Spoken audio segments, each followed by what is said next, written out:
حصل لك قبل كده خوف رهيب قبل رمضان؟ أعراض توتر وضربات قلب مجرد ما بتحس إن رمضان قرب؟ ناس كتير بتشتكي من الموضوع ده، والحقيقة إن علم النفس شرح لنا الموضوع ده بما يسمى بالانتسيبيتوري انكزايتي أو القلق المتوقع، إن أنت تبقى قلقان من ايفنت معين ممكن يكون سنوي زي رمضان بسبب إنك خايف من نتيجة أو خايف من مجهول، وده بيكون بسبب أفكار مشوهة عندنا. بمعنى لو أنت شايف إن في أعمال صالحة معينة لازم تعملها بكمية معينة، فتبدأ تقول أنا مش هقدر أعمل ده وما عنديش المستوى ده، اذا رمضان هيفوتني، بيبدا ينتابك الانكزايتي والتوتر وفي الاخر ما تعملش اي طاعه. عشان كده هنتكلم عن بعض الافكار اللي ممكن تبعدك عن القرب ربنا سبحانه وتعالى وتقربك من استعداد لرمضان. من اكتر الافكار اللي بتحول بيننا وبين العباده ان انت تبقى فاكر ان كل ما تقرب من ربنا سبحانه وتعالى الابتلاء هيزيد والمشاكل هتزيد في حياتك، فبالتالي تقول يا عم على ايه يعني، خليني بعيد احسن. الحقيقه ان في حديث احنا حافظينه بس فاهمينه غلط. الفكره انه ربنا سبحانه وتعالى بيدي الابتلاء على قدر استطاعتك الايمانيه. يعني ايه؟ يعني ممكن عالم دين وعنده علم كتير قوي، بس ربنا سبحانه وتعالى يعلم ان هو لو مثلا معهوش فلوس وبقى فقير هيبعد عن ربنا سبحانه وتعالى، واستطاعته الإيمانية ما تستحملش ده فما يدلوش ده. ربنا سبحانه وتعالى بيقول لقد خلقنا الإنسان في كبد. الكبد ده هو التعب والمشقة. عارفة ان انتوا هنا هتقولوا لي ايه اسمها، يعني ده ابتلاء بس في الحاجة اللي انت بتحبها. بمعنى يعني انا لو ولد عايز يتجوز البنت اللي هو بيحبها يبقى عنده مسؤوليات اكتر، هيضطر ياخد شفتات اكتر، فاذا هيضطر ان هو يتعب اكتر. لو مثلا واحد عايز يترقى هيضطر يستحمل مدير ويستحمل بيئة العمل الشديدة، ياخد من نومه وهكذا. علشان كده العلماء لما اتسألوا هو المؤمن المبتلى عند ربنا سبحانه وتعالى أحسن ولا المؤمن اللي مرفوع في الدنيا عنده حاجات كتير في الدنيا ورفعة كده؟ قال إيه؟ قال لا يرفع حتى يبتلى. يعني أنت أصلا مش هتوصل للرفعة دي غير لما ربنا سبحانه وتعالى يبتليك. وده اللي حصل لسيدنا محمد عليه الصلاة والسلام لما في عام الحزن بعد ما أحب الناس ليه ماتوا، جه بعديه الإسراء والمعراج. سيدنا يوسف قعد في قد إيه في ابتلاء، بس بعد كده ربنا سبحانه وتعالى حقق له الرؤية وخلاه وزير مصر ورجع له أهله. سيدنا أيوب اللي تعب وكان التعب يعني والمرض بينهشه في عظمه، بعد ما قال بس ربي إني مسني الضر وأنت أرحم الراحمين، ربنا سبحانه وتعالى شفاه ورجع له أهله. عشان كده ربنا سبحانه وتعالى بيقول من عمل صالحا من ذكر أو أنثى وهو مؤمن فلنحيينه حياة طيبة. الحياة الطيبة دي نبع من معرفتك بربنا سبحانه وتعالى. انت تعلم صفاته وعارف صفاته، فإذا أي قدر انت مطمن، عارف انه رؤوف رحيم لطيف، وعارف كمان انه مفيش ابتلاء بيدوم، لانه قال ومن يتق الله يجعل له مخرجا ويرزقه من حيث لا يحتسب. يجعل له مخرجا معناها ان انت هتبقى في ضيق بس هو هيجعل لك مخرجا. فيا صديقي اطمن، واي قبض تلاقيه اي ضيق ربنا سبحانه وتعالى هيضيقه عليك هيبقى عشان هو عايز يبسط عليك حاجه، عشان عايز يوسع عليك في حاجه. كمان الدعاء من اكتر الحاجات اللي عندنا فيه افكار مشوهه، وطبعا بيغذيها الشيطان. واول فكره هي انه انت بتدعي وقت الاحتياج، لما تكون في حاجات كبيرة وقت الاحتياج بس تدعي. بس ربنا سبحانه وتعالى بيقول وقال ربكم ادعوني استجب لكم إن الذين يستكبرون عن عبادتي سيدخلون جهنم داخرين. يعني ربنا سبحانه وتعالى قال على الدعاء إن هو العبادة، وإن أنت لو استكبرت ليك عذاب. ليه؟ لأن أنا لو جيت فكرت كده، هل في وقت أنا مش محتاج فيه الدعاء؟ مفيش. حتى وانا مبسوط.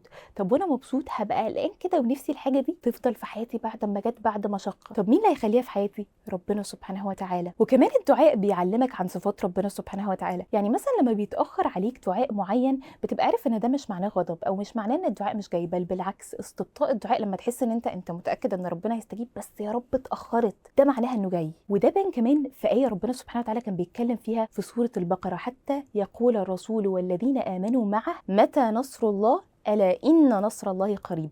لما كانوا بيقولوا متى، مش إن هم يعني استغفر الله العظيم ما عندهمش يقين، لا ده هم عندهم يقين، هم بس استبطأوا يا رب يعني اتشد علينا قوي، اتأخرت قوي، فمعناها إنها جاية. لما ربنا سبحانه وتعالى يديك يستجيب لك الدعاء في ساعتها بتتعلق بيه أكتر. لما ربنا سبحانه وتعالى يديك حاجة تانية غير اللي انت عايزها فتحس ساعتها ده الحمد لله ان الحاجة التانية ما جاتش، بتتعلق بيه أكتر. ليه؟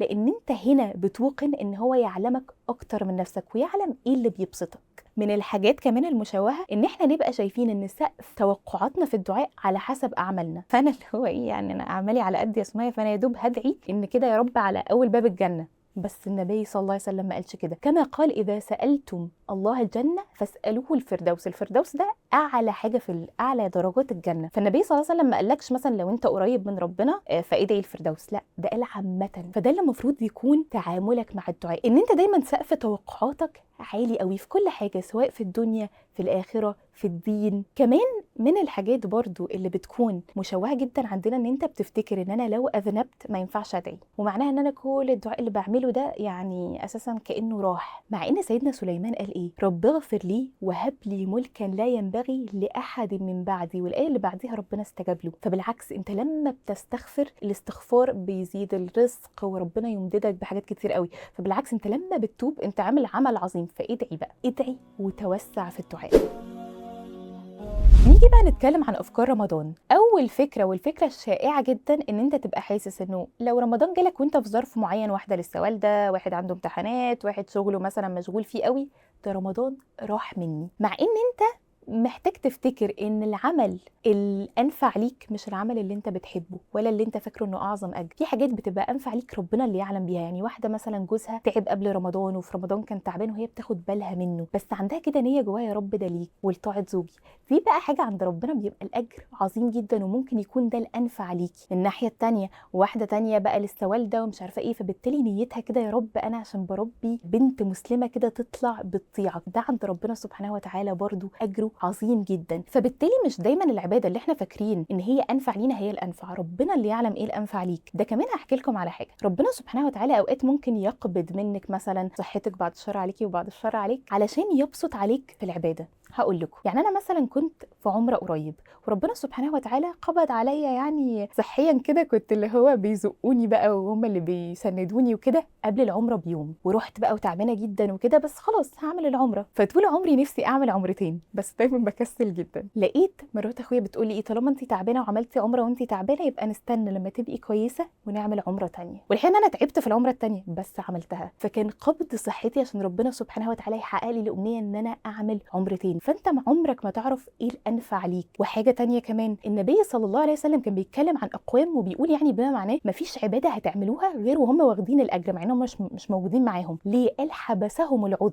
عندهم مرض، في عذر عندهم، ربنا سبحانه وتعالى كمان بيدي الاجر ده. واخر بقى فكره مشوهه جدا هي الكمال المزيف، ان انت تبقى بالنسبه لك انا عايز اصلي التراويح وهصوم، كده كده هتصوم، بس هصوم وهروح الاطعام وهعمل كل يوم صله رحم، وتبقى مليون حاجه في دماغك. فبالتالي الهدف ده بيبقى غير واقعي، فلما تيجي تبدا تلاقي نفسك معرفتش تعمل اي حاجه. مع ان ربنا سبحانه وتعالى بيحب العمل ادومه وان قل، دي احب الاعمال عند ربنا سبحانه وتعالى. وكمان النبي صلى الله عليه وسلم اصلا كان بيدخل رمضان واحده واحده، يعني هو بيدخل كده ويجي للبيك او يجي لاعلى درجه في العباده في العشرة الاواخر. فانت لو في طبيعتك لا مش ما تقدرش تصلي التراويح كلها 30 يوم، يبقى ابدا بركعتين قيام ليل. اجي على العشرة التانيين انا 4، على بقى جيت على العشر الاواخر 8 ركعات بصليهم لربنا سبحانه وتعالى، بصليهم من كل قلبي لان انا اخدت الموضوع بالتدريج. فبالتالي تبقى انت ان شاء الله كسبت ليله القدر. ليله القدر اللي فيها هيتغير او هيتكتب رزق السنه بتاعك. فتخيل بقى وانت متعبد كده وربنا سبحانه وتعالى بيكتب رزق السنه ليك.